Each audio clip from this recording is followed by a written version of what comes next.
La ròtula és un os pla que forma part de l'articulació del genoll amb la tíbia, el peroné i el fèmur. Actua com una politja gràcies a les forces que exerceixen el quàdriceps sobre ella. El mecanisme lesional de la ròtula és per un impacte fort sobre el genoll o per un gir inexperat. Normalment es luxa cap a extern. Què vol dir que es luxa? Que surt de la seva articulació. El tractament de la luxació de ròtula és, la majoria de vegades, tractament ortopèdic, és a dir, conservador, entre 3 i 4 setmanes del guix amb el genoll amb extensió.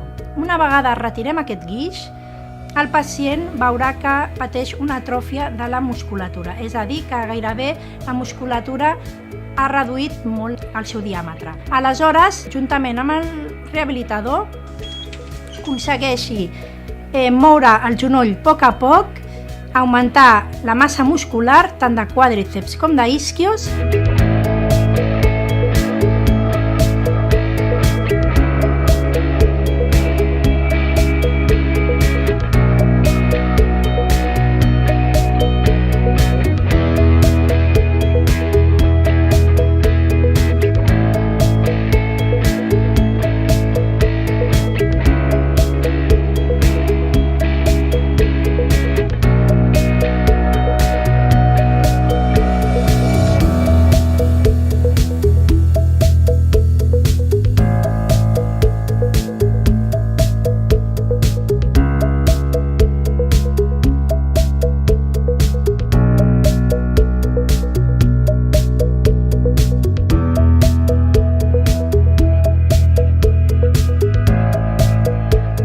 El temps de recuperació serà entre 3 i 4 mesos, depenent del pacient.